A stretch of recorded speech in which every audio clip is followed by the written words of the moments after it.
تزوح الزي زبصحو زبلس كل زي وساوسياو نفسي بهوت كنبريو حساها أزيوم كيبصحيو زمايات زيكات ويمو وتمايات بحري كتعيو توحي زابزات وزبل دما كله بهوت كنبريو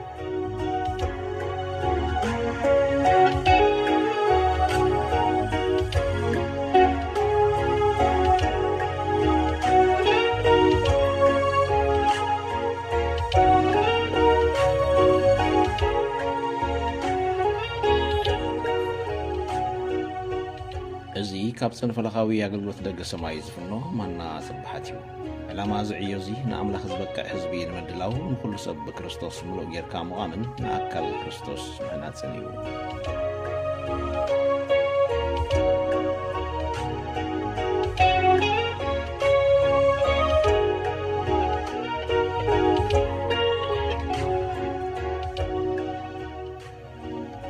علتاوي مانا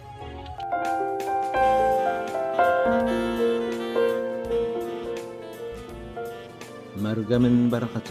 كلاي تمرتي بركة مبل 7 كفار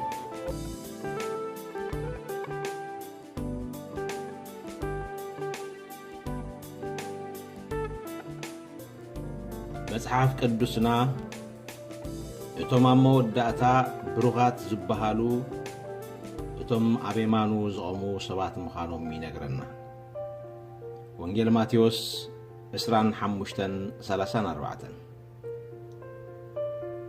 شعو اتنغوس ابيمانو نزلو يبلوم اتوم نابوي بروغات نعو اتي كم مسرات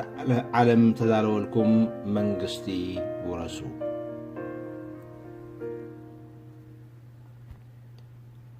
قال እግዚአብሔር አዕሙቅ አቢልና ክንርእዮ ከለና እምብዛ ዝገርም ቃል እዩ አምላኽ መጀመርታ ሰብ ናብዛ ምድሪ ከእቱ ከሎ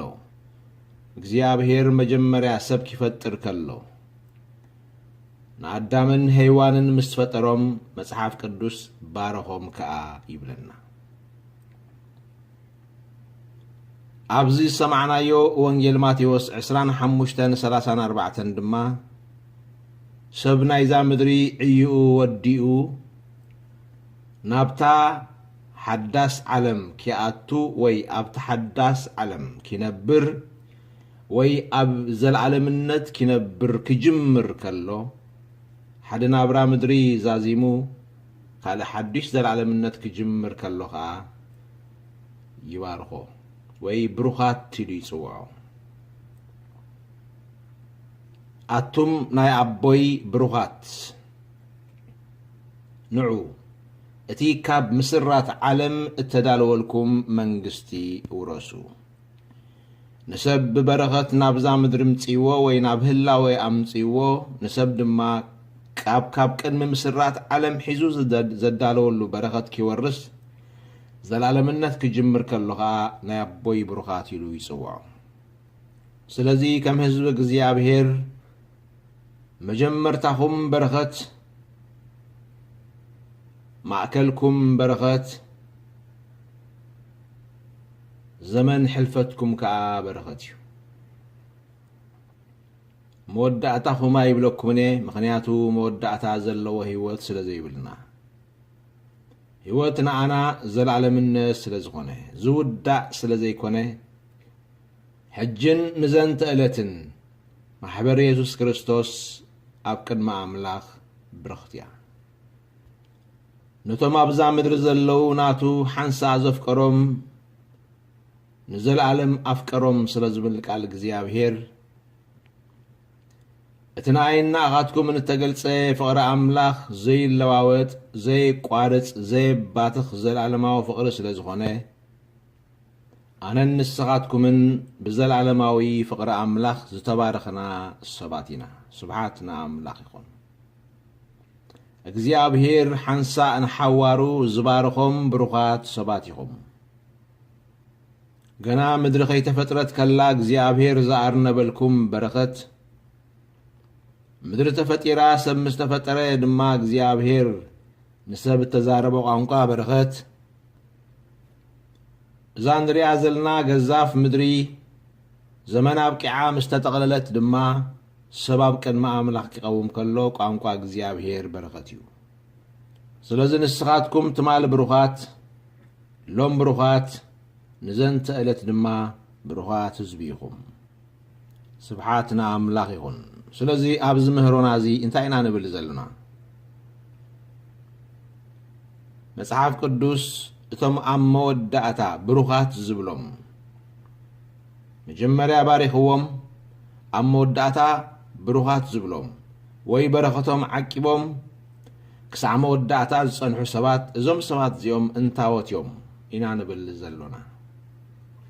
እዞም ብኣምላኽ ብሩኻት ተባሂሎም ዝነኣዱ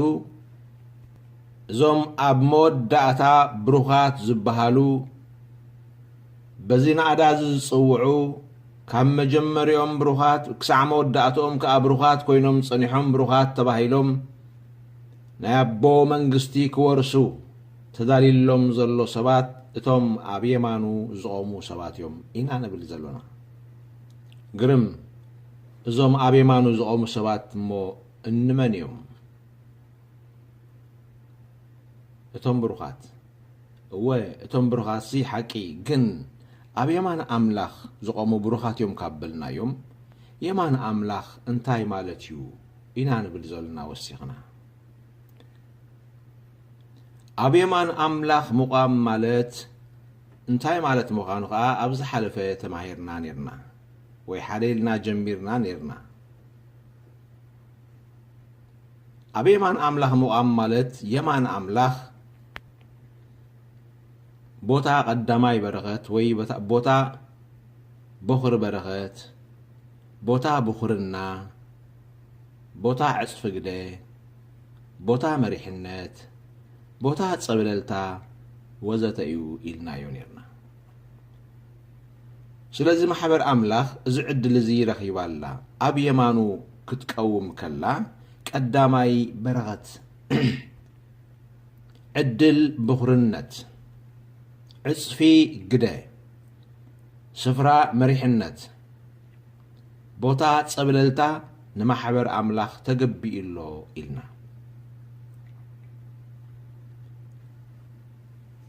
እዚ ብኹርና እዚ ወይ ዝላዕለዋይ ስፍራ እዚ እዚ መሪሕነት እዚ ከዓ ከመይ ገይሩ ንሰባት ከም ዝወሃቦም እዚ ዕድል እዚ ዝወርሱ ሰባት ብብኹርና ከም ዝወርስዎ በኹራት ማለት እንታይ ማለት ምዃኑ ኣብ ቀዳማይ ደረጃ ነዘን 5 ረቑሒታት እዚአን ጠቒስና እናተዛረብና ኢና ናብ ዝበፂሕና እምበኣር ኣብ የማን ኣምላኽ ምቋም ማለት እንታይ ማለት እዩ ዝብል ሕቶ ክንምልሾ ቀዳማይ ኢልና ጀሚርና ኣብ ትሕቲ ቀዳማይ ነጥቢ 5 ነጥብታት ርኢና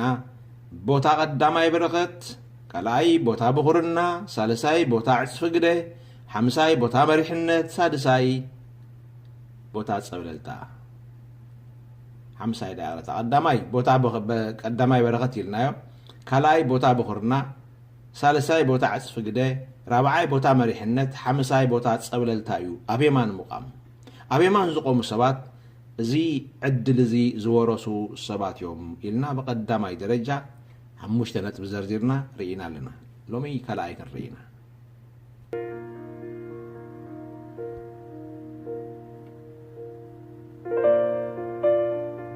ካልኣይ ነጥቢ ኣብ የማን ኣምላኽ ምቋም ማለት እንታይ ማለት እዩ ወይ የማን ኣምላኽ እንታይ እዩ ንዝብል ሕቶ ካልኣይ ምላሽ የማን ኣምላኽ እቲ ተማሕበር ክትቆመሉ ተሓዚኡላ ዘሎ የማን ኣምላኽ ቦታ ግዝኣትን ቦታ መንግስትን እዩ። ነቶም ኣብ የማኑ ዘለዉ ኣቱም ናይ ኣቦይ ብሩኻት ይብሎም ዝብል ሓሳብ ክንጨጭፎ ከለና እዞም ኣብ የማን ዝቆሙ ሰባት ወይ እዚ ኣብ የማን ምቋም ማለት እንታይ ማለት እዩ ኢልና ኢና ዘርዚርና ንርኢ ዘለና። ኣብ ካልኣይ ነጥቢ እምበኣር እዞም ኣብ የማን ዝቆሙ ሰባት ወይ እዚ የማን ዝበሃል ቦታ የማን ኣምላኽ ክንብል ከለና ኣብ ሕሉፍ ሓሳብና ከም ዝበልክኹም ንእግዚኣብሔር ከምቲ ንሰብ ዘይተወርሰን ዘይተሓዝአን ክፉት ቦታ የማን የብሉን። የማን ኣምላኽ ዝብል ቃል መጽሓፍ ቅዱስ ግን ካብቶም ዝገልጸሎም መግለጺታት خلأي نتبحجن ريوزلنا يمان أملاخ مالت بوتا جزءات مالتيو يمان أملاخ مالت بوتا منجستي مالتيو سلزي يمان أملاخ بخلأي نتبخن رينا بزي بوتا جزءاتن بوتا منجستنيو وي منجستنتنيو كبرنا أملاخ يخون اتي يماناي بوتا زبها لبعلو أم منجست جزيابهير أب حساب جزيابهير أم مخر جزيابهير منجستن جزءاتن سفرا منجستن سفرا جزءاتن مالتي مصحف قدوس أبي مانو زلو خبل كلو أم منجستو زلو أب جزءاتو زلو بروخات زبلوم نتمام منجستي زلو سباتيو بروخات زبلوم نتمام جزءاتو زلو سباتيو هذا جزء أب جبسي نفرعون كزارة بخلو جزيابهير أمونغو هزبخان أمونغو هزبين مفر لايك جبري الوم بيت إسرائيل مبار أب جبسي إننا نبرن كلو أب جزءات أملاخ زنبر شحكوا أب جزءات فرعون بتأكلاو سبو يجزأن ينبرن انت نبره أب تمنفساو عالم جنا جزيابهير زجزئو جزيابهير تريتي زبلو جزيابهير جنزبي زبلو جزيابهير ناتي زبلو جزيابهير زتابقلو جزيابهير كساد صلاتو زرغصلو እግዚአብሔር ስሊኡ ዝቆመሉ ህዝቢ ስለዝነበረ እቲ ህዝቢ ገንዘብ አምላኽ ይነሩ እቲ ኣብ ግብጽ ዝነበረ ህዝቢ ዓሌት አብርሃም ዘር አብርሃም ባር ካብ አብርሃም ጀሚሩ ናይ አምላኽ ክኸውን ተጸውዐ ህዝቢ ስለዝነበረ ኣብ ግብጽ እኳ ተነበረ እቲ ህዝቢ ግን ኣብ የማን አምላኽ ዝነበረ ህዝቢ ኣብ የማን አምላኽ ምንባር ማለት ታይ ማለት እዩ ኣብ መንግስት አምላኽ ምንባር ኣብ ትሕቲ ግዝኣት አምላኽ ምንባር ናይ አምላኽ ምኽዋን ትሕቲ ምሕደራን ግዝኣትን እግዚአብሔር ምዃን ማለት እዩ እግዚአብሔር ዘመሓድሮ እግዚአብሔር ዝውንኖ እግዚአብሔር ዘጽለሎ እግዚአብሔር ዝመርሖ እግዚአብሔር ገንዘበይን ጥሪተይን ዝብሎ ህዝቢ ምዃን ማለት እዩ ክብርና አምላኽ ይኹን ስለዚህ ባር ነቶም አቤማኑ ዘለው ኪብል ከሎ መጽሐፍ ቅዱስ ሽዑ ዝል ኢሎም ካብ ሓደ ስፍራ ናብ ካልእ ስፍራ ዝቀየሩ ሰባት አይኮኑም እንታይዳ በሞት ኢየሱስ ክርስቶስን ብትንሳኤውን ካብ ጸልማት ናብ ብርሃን ካብ ሞት ናብ ህይወት ዝሰገሩ ሓደ እዋን በቲ ኣብ መስቀል እተኸፍለ ዋጋ ምድሓን ደቂ ሰባት አሚኖም ንክርስቶስ ኢየሱስ ጎይታን መድሓኒ ኢሎም ምስተቀበሉ ሕድገት ኃጢአት ብምርካቦም መሰል ውልድነት ዝረኸቡ ብሞትን ትንሣኤን ኢየሱስ ክርስቶስ ስፍራ ዝቀየሩ ኣብ ጸጋም ኣብ ትሕቲ ፍርዲ ኣብ ጸጋም ኣብ ትሕቲ ቁጥዓ ኣብ ጸጋም ኣብ ትሕቲ መርገም ኣብ ጸጋም ኣብ ትሕቲ ሞት ዝነበሩ ሰባት دحار جن بموتن تنسعن يسوع كريستوس عدا حتياتومن نابتي أدرعات كأتوم زخيل زنبرة واجا حتياتومن كفيلو كاب مرجم تشايتو أبرغت كاب موت تشايتو أبهيوت كاب سلمات أوتيو أبرهان كاب سلطان سيطان منزعو أم منجست كريستوس زأتوم هزبتاتيوم أبيمانو زلو زبهالو سبحاتنا أملاك يخون زمسرح زي دحراي مسموتو سبات كابزا مدري مسسجرو زرخبوه عدل وي قداي عدل ايكونن اب مريت كلو بزوسدو وساني زوسن نايزل عالم عشاد امبر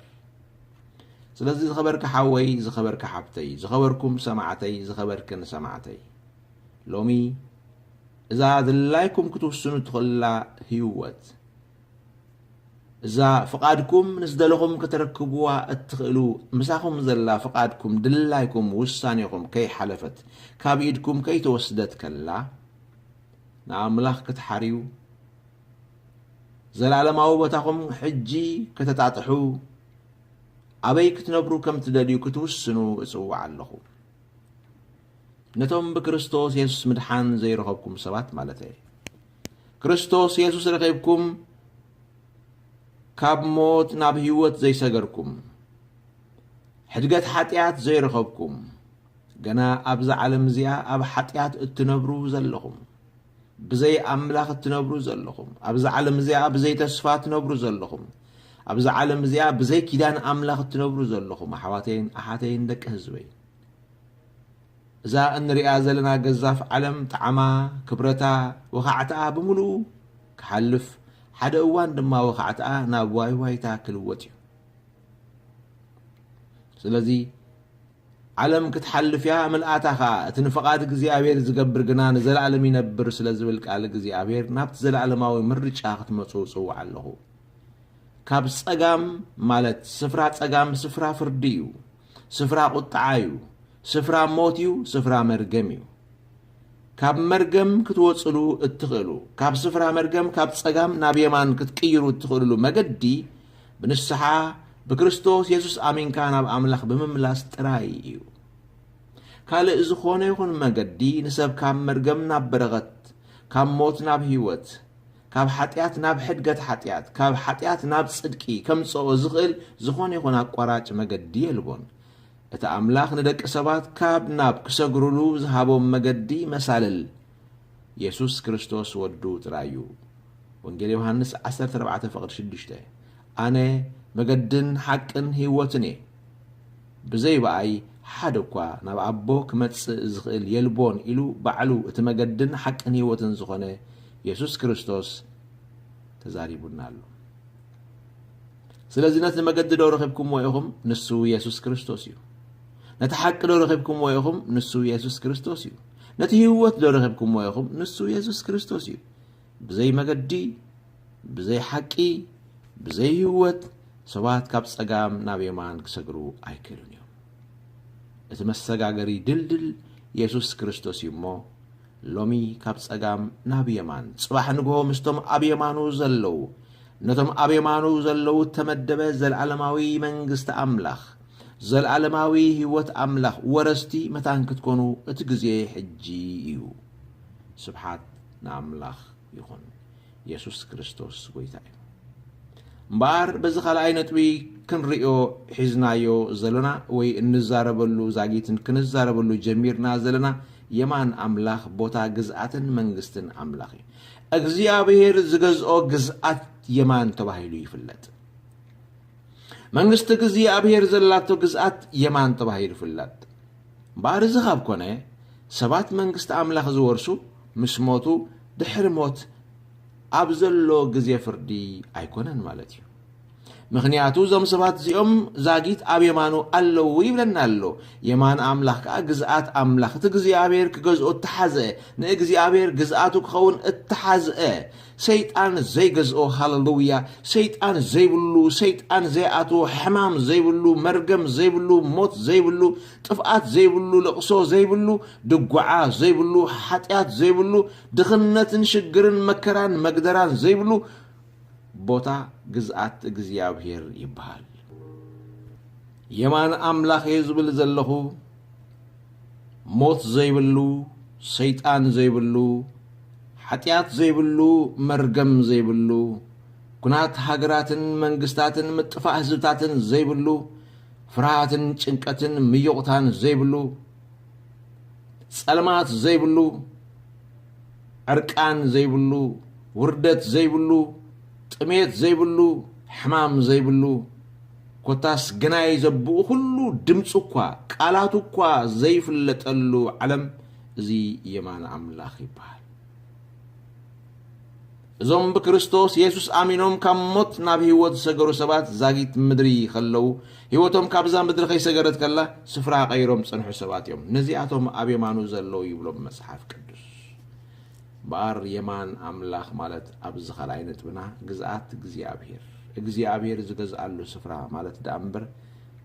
እግዚአብሔር ዘይወነኖ ሓደ ሃጓፍ ስፍራ የማን ዝበሃል ማለት ኣይኮነን መዝሙር 110 ፍቅዲ 1 መጽሓፍ ቅዱስ ከምዚ ይብል ጎይታ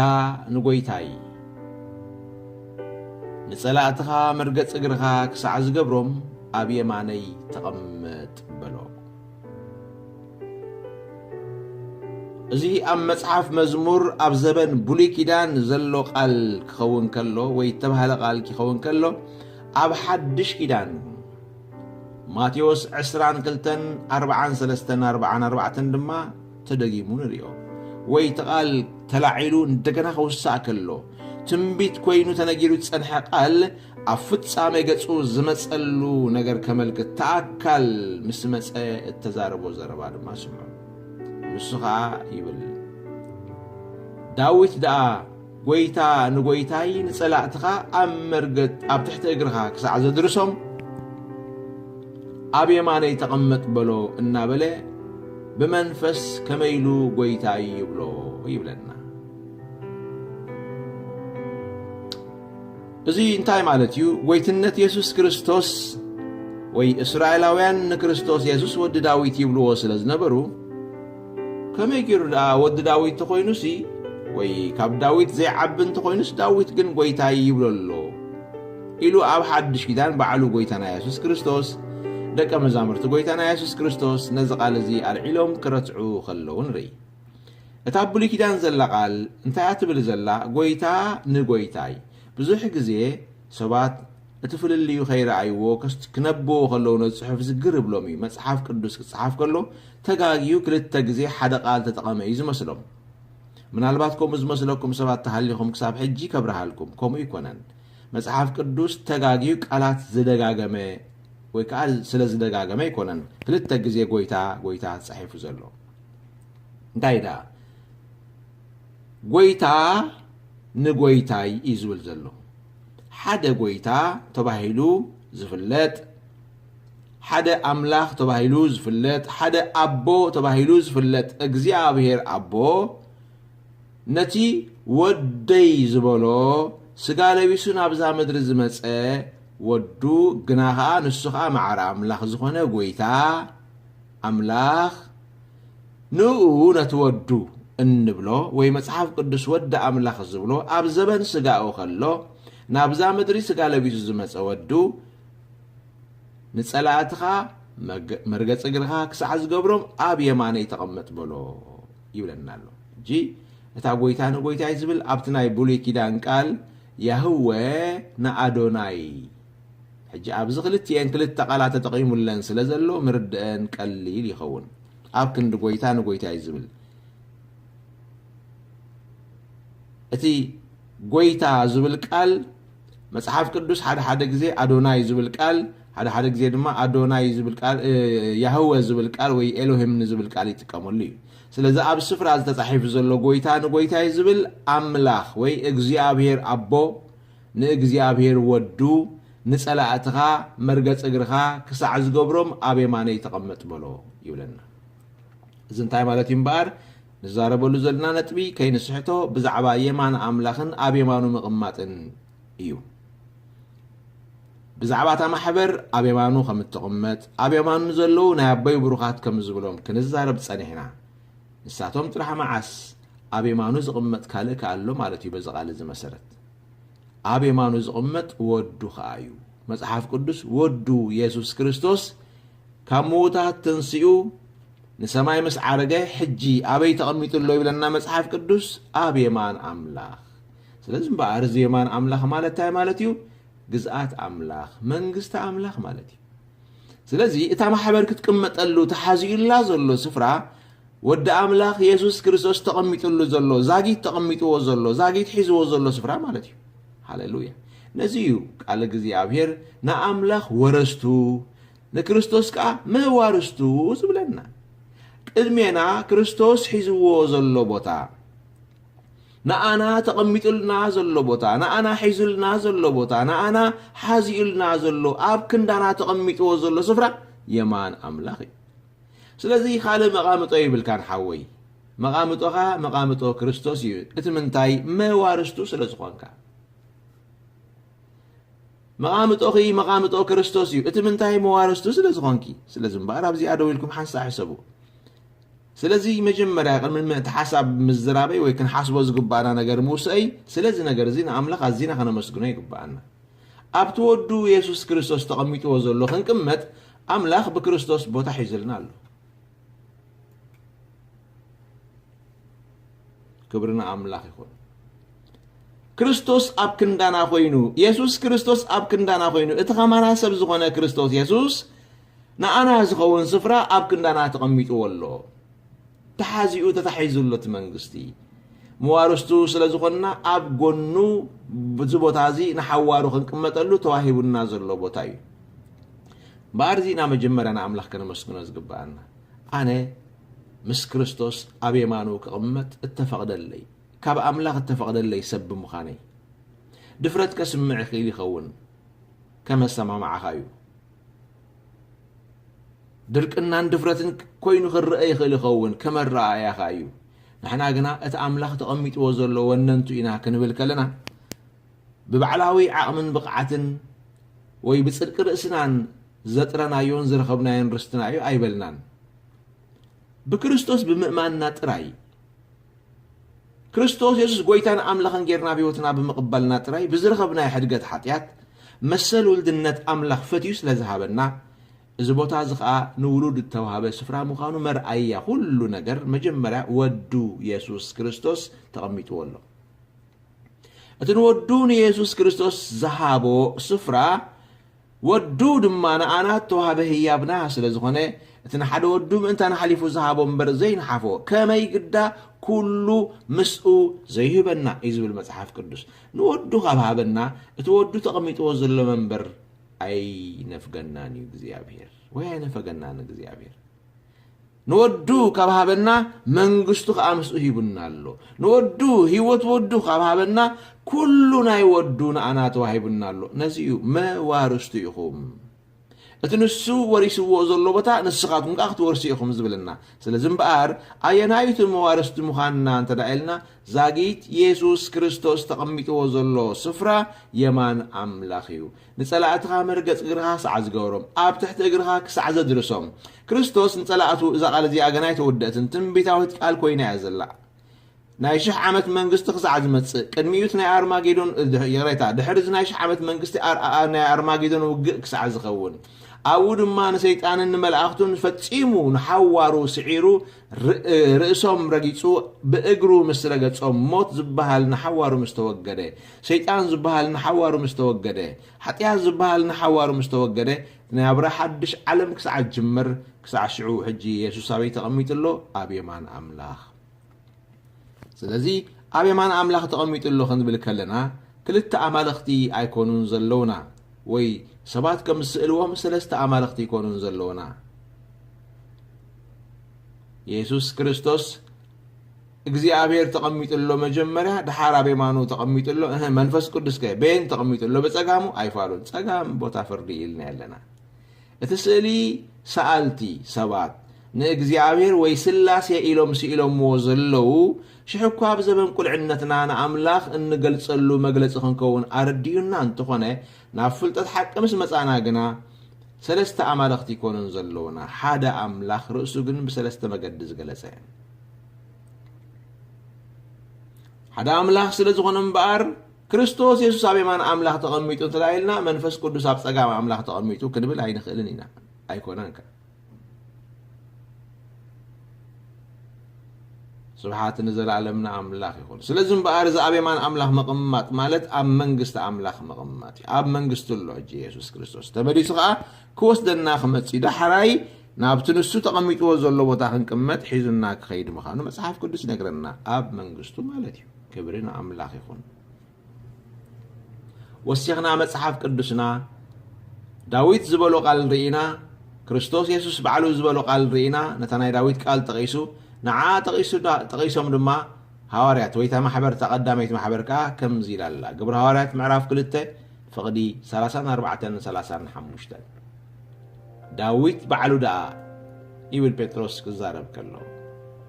قويتا نقويتاي نصلاتها مرقص غرها كسعز قبروم ابي ماني تقمت بلو يبل انبر نسوس ناب سماي اي عرقن داويت كم كلهم أبوتات داويت كم كلهم حزب أملاخ جنا دكيسو يزلو أتي أبيمان أملاخ نايمديا بجزيه يتصبلو مستم أبيمان أملاخ كونو زلو مسوات كيخون جزيه يتصبلو مبر داويت كم موتات تسيون أبيمان أملاخ يعرقن ناب سماي يعرقن كم موتات تنسيو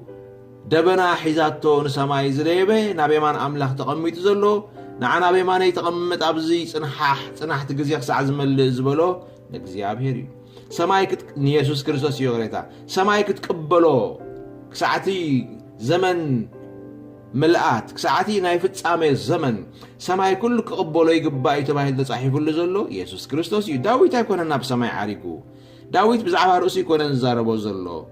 داويت بزعبا كريستوس يزارب زلو أبو نودو أخبرو أبو نودو نابيمانو أغمتو أبو نودو أمنغستي تغمت بلو إيزبل زلو سلزي كريستوس يسوس كاب موتات مستنسة نابيمان أملاخ عريقو ناب سماي ديبولو اتخاب سماي زورده تمليسغا ناب سماي زديبه من يبل متحف قدس نسو حدا يسوس كريستوس ويتانا يلو سبحاتنا أملاخ يخون يمان أملاخ سفرا قزعات أملاخ يو يمان أملاخ منقست أملاخي وانجيل ماركوس معرف 16 فقد 19 يسوس مستزاربهم يبل ناب السماي عرقه أب يمان أملاخون تغمته كبرينا أملاخون ناب السماي مس عرقه بي تغميتو يسوس كريستوس أب يمان أملاخ أي ترسعو إنات ملسكو هذكروكمي أبتنا يمود داتا فردق جزيه نتم أبيمانو زلو يبلم أتم ناي أبوي بروخات إذا أبيمانو زلو نمن يوم نسخي أنا لازم بار دحرايك نقرأكم زولكم عن زون أبوكم اللس حجي صاحب حجي أبيمان أملاخ تقميت زلو من يبلكم اللخو يسوس كريستوس أبيمان أملاخ مغمات دما مصحف قدس دقيمو ينتسللنان يبرهلنان كم زلو يمانو جزءات منغستيو أبي ما يتقمت يلولو نحنا مس كريستوس ورستي سلازخنا موارستو سلازخنا اتن ورسو أبي ما أملاخ مخانيو أب جزءات أملاخ مخانيو نحوارو مخوان إزي دحراي مسكدنا إن رخبو كين رخبو جنازة توسنة قداي أو خم بتصحق جزنار دأنا نابلنا نمحسن اللي قداي جنا يكونن كريستوس أب كندنا تقميت ولو تسفرا صباح كأمسؤو كنكمتوينا حجي زاقيت القولوسي معرف سلسته فقد حدك ساعة سلسته نقرنا نكلو مويتكم يقوم هيوتكم كأ مس كريستوس أب أملاخ تصوير الله يبلدنا رأيو بهيوت كلنا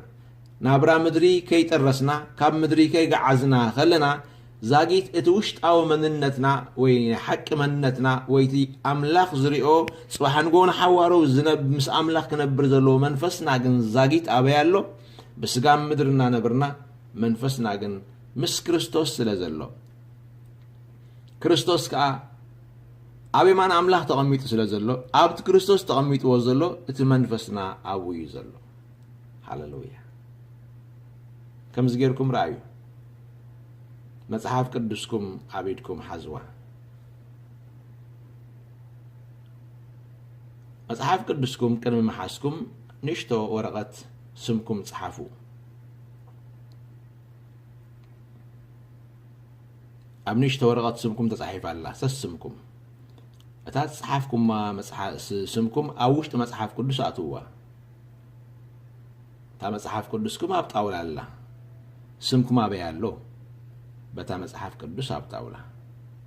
العلوة تا مصحف قدس أبي ما نايدكم حزوة تا مصحف قدس أبي الله أبي ما نايد تتحيز الله سميك أبي الله سميك بمغنيات تا أبي ما أنت تتحيز الله مصحف قدس أبتا مصحف قدس كوينو أبي ما نايالله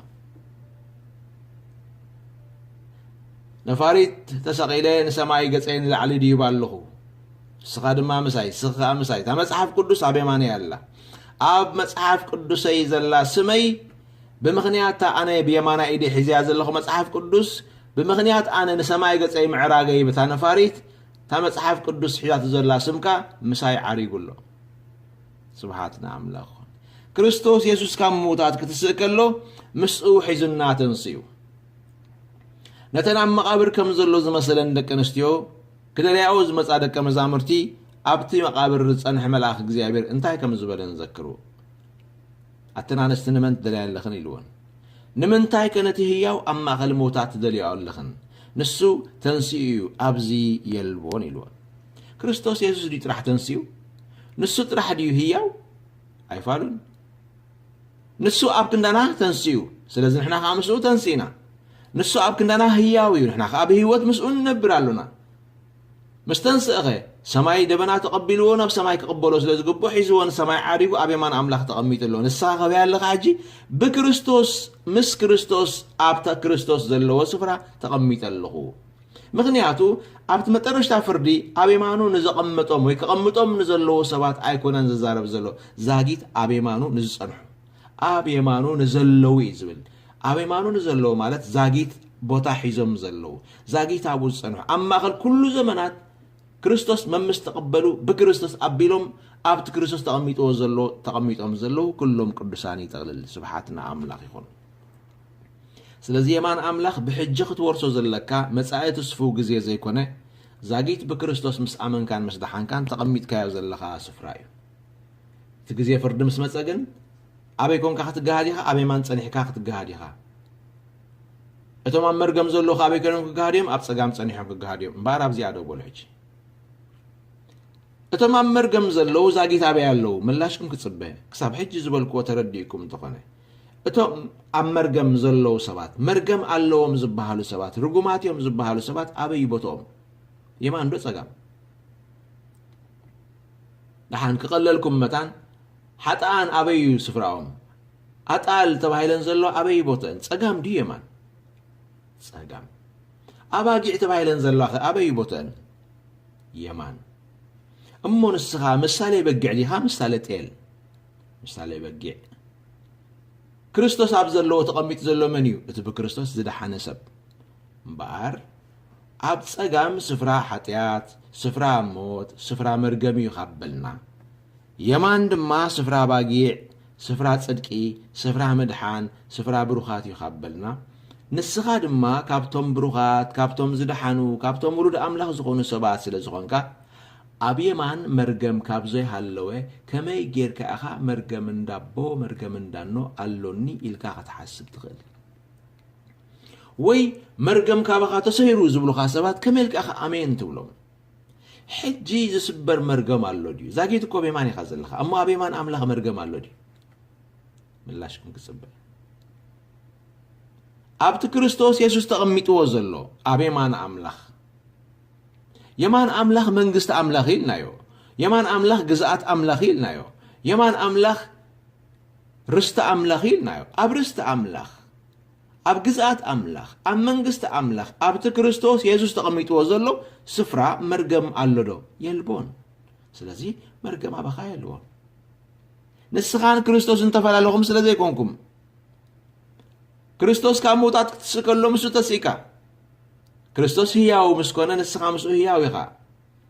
كريستوس أبي مانا أملاخ تقميت اللو نسخا دما مس كريستوس أبي مانا أملاخ تقميت كان لخا سلازي أبز سفرازي أبز نسخا زلخايو أبي مانا أملاخ مرقم يلبون سبحاتنا أملاخ يخون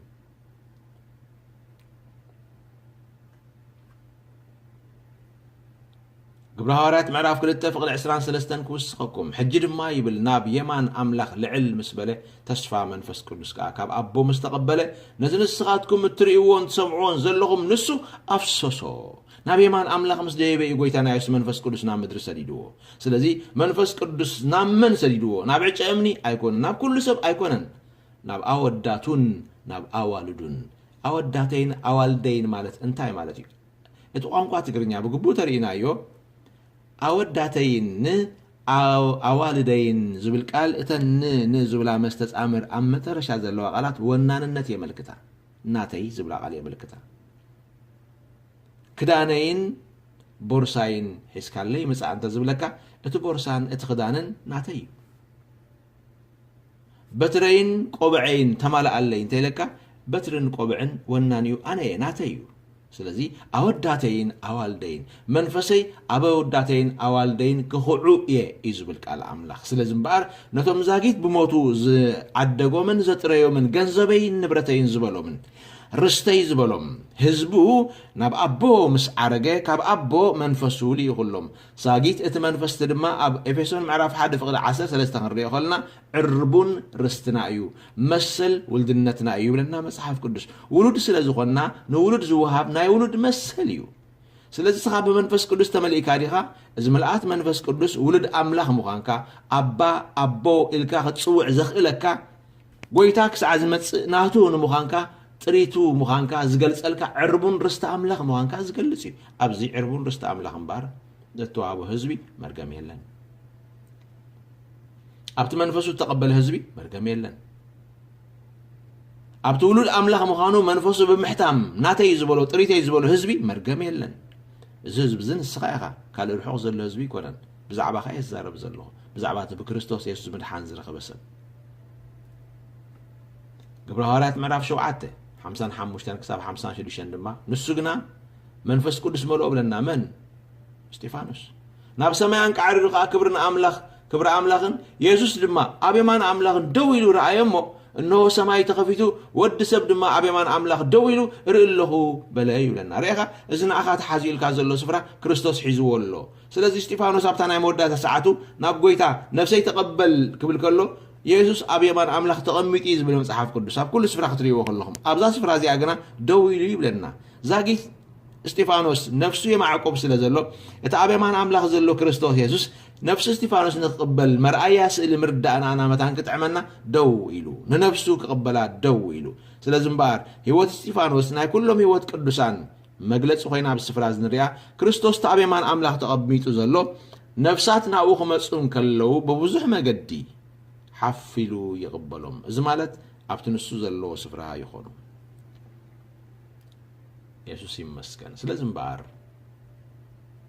የማን ኣምላኽ መንግስቲ ኣምላኽ እዩ ቀዳማይ ጴጥሮስ 3 ምዕራፍ 22 ናይ መወዳእታ ጥቕሲ ክበኩም ንሱ ናብ ሰማይ ዓሪጉ ኣብ የማን ኣምላኽ ኣሎ ይብል ጴጥሮስ ኑ መላእኽትን ስልጣናትን ሓይልታትን ይግዝእዎ ኣለዉ ረኣዩ እምበር መእሰር ሓሳብና ረኣይዎ ንሱ ናበይ ዓሪጉ ኢልዎ ናብ ሰማይ ዓሪጉ ኣብ የማን ኣምላኽ ኣሎ ሓደ ዕርገት ሰማይ ክልተ የማን ኣምላኽ ሰለስተ ሕጂ ረኣይዎ እቲ የማን ኣምላኽ ዝብል ክንገልጾ ፀንሕና ክሳብ ሕጂ መእሰር እዩ ረኣይዎ ንኡ ንመን ነቲ ኣብ ሰማይ ዘሎ ንኡ ንመን ነቲ ኣብ የማን ኣምላኽ ዘሎ መላእኽትን ስልጣናትን ሓይልታትን ይግዝእዎ ኣለዉ ስለዚ እምበር የማን ኣምላኽ መላእኽቲ ዝግዝኡሉ ስፍራ ነቲ ኣብ የማን ኣምላኽ ዘሎ ኢየሱስ ክርስቶስ ስልጣናትን ሓይልታትን ዝግዝእዎ ካብ ኮኑ ስፍራ ግዝኣት እዩ ኣበይ ኮይኖም ይግዝእወሉ ኣብ የማን ኣምላኽ ኣበይ ኮይኖም ይግዝእወሉ ኣብ መንግስቲ ኣምላኽ ኣብ ግዝኣቱ ኮይኖም ይግዝእወሉ ሰማይ ዝፋን እግዚኣብሔር እዩ ዝፋን ግዝኣት ዝፋን ምሕደራ ኣምላኽ ዝፋን መሪሕነት ኢየሱስ ኣብዚ ተቐሚጡሎ ንስኻ ሃገርካ እዚ እዩ ኣብ ግዝኣት ኣምላኽ ዝነብሩ ግዙኣት ኣምላኽ ኣብ ግዝኣት ኣምላኽ ዝነብሩ መንግስቱ ዝወርሱ ሰባት ከመይ ኢልና ኢና መርገም ኣለዎም ኢልና ክንሓስብ ንኽእል ፍጹም ቃል እግዚኣብሔር ኣይድግፈናን እዩ ፍጹም ሰባት ኣጋጊዮምና እንተዳ ኮይኖም ንዝብልዎ ዘለዎ ሓሳብ ክትዕመሎም ካብ መስመር ወፂኦም እንተኮይኖም ሕጂ ከም ህዝቢ እግዚኣብሔር ኩልና ኣገልገልትናን ደቀ መዛሙርትን ብምሉኣትና ምእመናናን ናብቲ ፍልጠት ሓቂ ቃል እግዚኣብሔር ክንምለስ ይግባአና እዩ ኣነ ብክርስቶስ ኢየሱስ ዝደሓንኩ መጽሓፍ ቅዱስ ስፍራይን ቦታይን ኣነፂሩ ይዛረብ ኣብቲ ኢየሱስ ክርስቶስ ዘለዎ ኣብ የማን ኣምላኽ እዚ የማን ኣምላኽ መላእኽትን ስልጣናትን ሓይልታትን ዝግዝኡሉ ስፍራ እዩ ኣብዚ መላእኽትን ስልጣናትን ሓይልታትን ዝግዝኡሉ ስፍራ ኣብዚ ዝፋን ኣምላኽ ተቐሚጡሉ ዘሎ ስፍራ ኣብቲ ወዲ ኣምላኽ ተቐሚጡሉ ዘሎ የማን ግርማን ክብርን ኣብኡ ክነብር ንኣይ ስፍራ ተሓሲዩሉ ኣሎ ኣብዚ ስፍራ ዝነብሩ ከዓ ብሩኻት ዳ እምበር ርጉማት ከም ዘይኮኑ ወንጌል ማቴዎስ 25 ኣቱም ናይ ኣቦይ ብሩኻት ብምባል ቃል እግዚኣብሔር ኣስሚሩልና ኣሎ ስለዚ ቃል ኣምላኽ ናይ ኣቦ ብሩኽ እናበለካ ሰባት መርገም ኣለካ ክብሉካ ኣይክእሉን እዮም መጽሓፍ ቅዱስ ናይ ኣቦይ ብሩኻት እናበለካ እንከሎ ኣብ የማን ትቕመጥ ሰብ ምዃንካ እናስመረልካ እንከሎ ንስኻ ንገዛእ ርስኻ ናይ እንዳ ኣቦይ መርገም ናይ እንዳ ኣደይ መርገም ይዋጋኣኒ ኣሎ እሞ ጸልዩለይ ኢልካ ዘረባ ዕሽነት ክዛረብ ኣይግባአካን እዩ መንፈስ ኣዴኻ ኣይዋጋኣካ መንፈስ ኣቦኻ ኣይዋጋኣካ መንፈስ ዓባይካ ኣይዋጋኣካ ተተዋግእኻ ኣይስዕረካ ኣቱም ኣግዋዝ ስዒርኩምዎ ኣለኹም ጽሒፈልኩም ኣለኹ እዩ ዝብል ነቦ ፈሊጥኩምዎ ኣለኹም ጽሒፈልኩም ኣለኹ እዩ ዝብል መጽሓፍ ቅዱስ በቲ ዘፍቀረና ብኡ ኣጸቢቕና ንስዕር ኢና እዩ ዝብል መጽሓፍ ቅዱስ እምበር እዋጋኣኒ ኣሎ እሞ ጸልዩለይ ሓግዙኒ ፍርሃት ኮይ እዚ መንፈስ ፍርሃት እዩ ኣብ እምረኻ ተቐመጡ ስእልታት ግጉይ ሓሳባት ስለ ዘለው እዞም ኣብ ብዙሕ ዘመናት ዕድሜኻ ካብ መጀመርያ ናብ ክርስትና ቅድሚ ምምጻእኻ ናብ ምድሓን ቅድሚ ምምጻእኻ ኣቕም ጀሚሮም ኣብ ርእስኻ ተቐመጡ ብዛዕባ ሰይጣን ተቐመጡ ጉጉያት ስእልታት ሰይጣን ኩሉ ከም ዝኽእል ሰይጣን ኣብ ኩሉ ከም ዝነብር ሰይጣን ድላዩ ከም ዝገብር ሰይጣን ከም ዝቐትል ሰይጣን ከም ዝሕምም ሰይጣን ከም ዝገብር ሰሚዕካ ጸኒሕካ ኣብ ቤት እግዚኣብሔር ምስ መጽኻ ድማ ኣጋንንት ዘለዎም ሰባት ካብ ኣጋንንት ካብ ሰባት ክወፁ ከላፋለፉ ከለው ብዛዕባኦም እተዘረበ ዘረባታት እሳቶም ዝዛረብዎ ዘረባታት ድማ ሰሚዕካ ኣለኻ መጽሓፍ ቅዱስ ግና ዝብሎ ክነግረካ ሰይጣን ሓሳዊ እዩ ንሓሶት ከዓ ኣባ እዩ ክሕስ ከሎ ካብ ርእሱ ይዛረብ ኣብ ሓደ ግዜ ሓቅን ሓሶትን እናሓወሰ ዝዛረብ ደኣ እምበር ፍጹም ካብ ሰይጣን ሓቂ ትጽበ እንተ ደኣ ኮንካ የዋህነት እዩ ዕሽነት እዩ ኣብ ገነት ጀመረ ሓጢኣቱ ንሱ እዩ ክሳዕ መወዳእታ ዝቕጽሎ ሓሶት ጥራሕ ኣይዛረብን እዩ ምክንያቱ ኣመንቲ መታን ክረክብ ዝኣምንዎ ሰባት መታን ክረክብ ሓቂ ጥራሕ ኣይዛረብን እዩ ሰባት ብሓቂ ሓራ ስለ ዝወፁ ብርዚ ግን ይሂቦም ንሰባት በሪዙ ሓቅን ሓሶትን ካብታ ኣብ ገነት ዘላኦም ኣይትብልዑ ዶ ተባሂልኩም ኢኹም ብዝብል ሕቶ እዩ ጀሚሩ ትዘረባ ድሓር ግን ካብኣ ምስ ትበልዑ መዓልቲ ዓይንኹም ክኽፈት ጽቡቕን ክፉእን ክትፈልጡ ማዕረ ኣምላኽ ክትኮኑ እምበር ኣይትሞቱን ኢኹም ዝብል ሓዊሱሉ በዚ ንሰባት ዘደናግሮም ስለዚ በዚ ስእሊ እዚ ሰባት ካብ ኣጋንንቲ ካብ ሰባት ክወፁ ከሉ ዝዛረብዎ ዘረባ ክዝረብ ከሎ ገለገለ ግዜ እንታይ እዩ ዝመስለና ፍልጠት ዝረኸብና ሰይጣን ርእሱ ኣቃሊዑ ኣዚዝናዮ በቃ ሓደ ምስጢራት ዝረኸብና እዩ ዝመስለና ኣይትታለሉ ኣይትተዓሸው ብሩኻት ኣሕዋተይ ፍልጠትና ካብ ኣምላኽ ኢና ንረኽቦ እምበር ካብ ሰይጣን ንረኽቦ ፍልጠት የብልና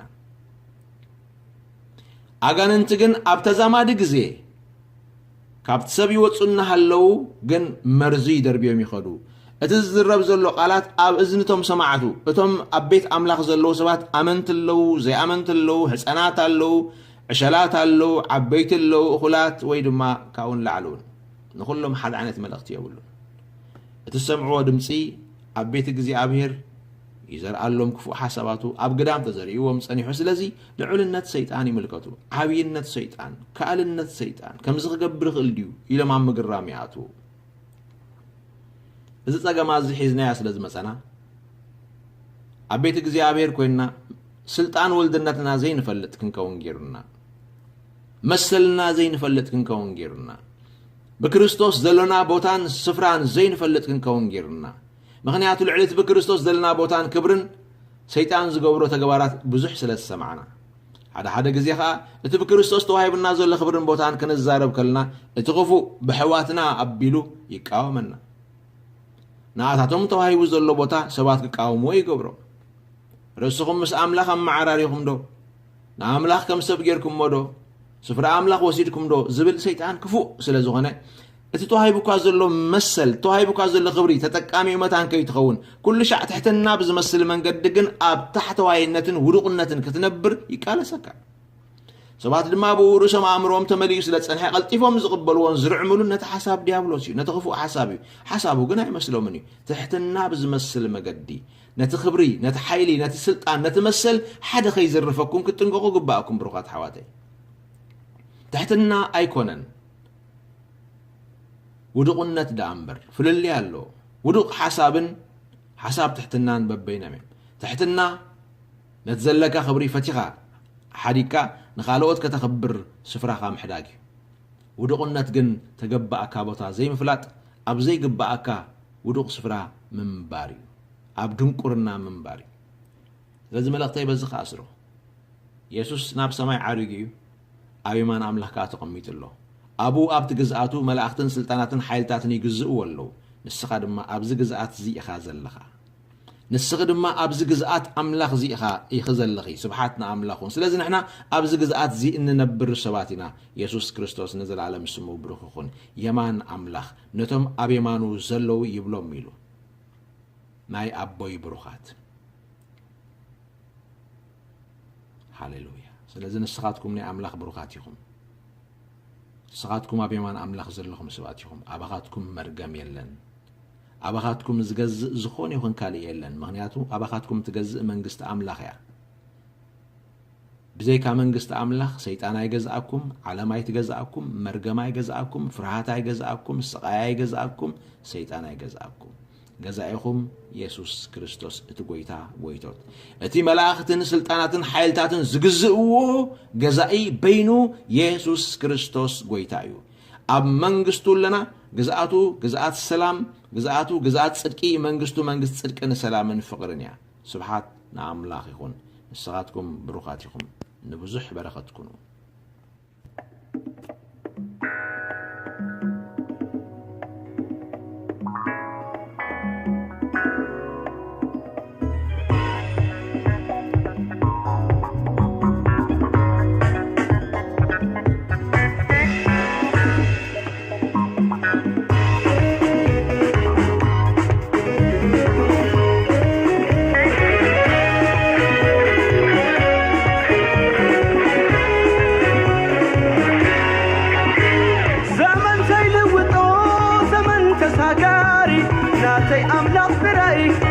عالم نباري